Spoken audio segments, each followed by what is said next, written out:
I was a beekeeper, I thought like last year, but then what the beekeeping, the bee house that I had was no good. And so now I got really turned on to these mason bees. So mason bees are so cool because they're bees without stinging you. So I mean, it's perfect. Not only that, but the mason bee has a 95% ability to pollinate better than that of the honeybee.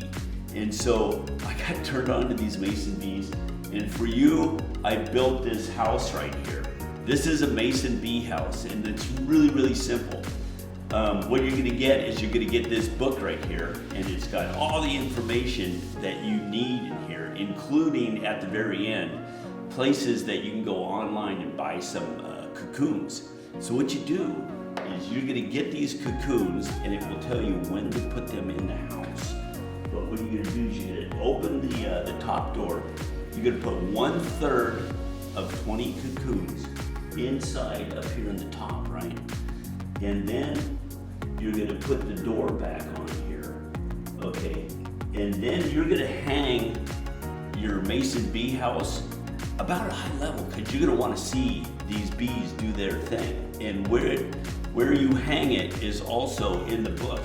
And not only that though, what I did was I made this super simple so you can take like this screw that's gonna be coming with it, screw it into the side of your house or a post or something, and then you click it and then it just stays right there.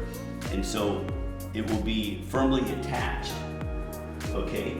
So now the morning sun comes up, warms this house, the cocoons, they hatch, and then the mason bees, they come out. So they come out this hole. And what's really cool is they need to be close to where they're gonna live. And without these different colors and these little pegs that I put in here, and you can take the pegs out and do whatever you want with them, they don't really know which house is gonna be theirs.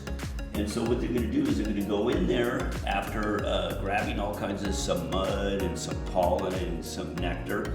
And then they're gonna go inside these holes and they're gonna spit some of that out, and then they're gonna lay their eggs. And then a little bit later, they're gonna go down and they're gonna find some mud, and they're going to start encapsulating that area.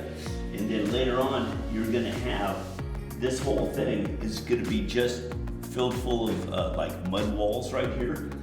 And so it's about, let's see now, April, May, June.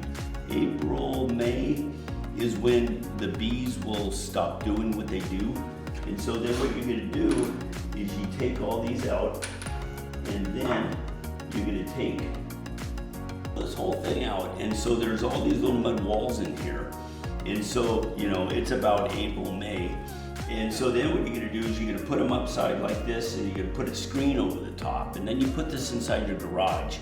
And so now we're coming up to September or October, and then what you're gonna do is you take them out of the garage, take the tape off, and as you can see, these are all slit in half. You open them up, and all the cocoons are right there. You take those cocoons out, you put them in like a little petri dish or some type of Tupperware dish, and you put them in your refrigerator all winter long. And then you repeat the process, and you can start off with just a couple bees, and by the time that you get done, you're gonna want another one of these houses. And with that, I say, hey, you guys, I hope you guys get as excited about mason bees as I do.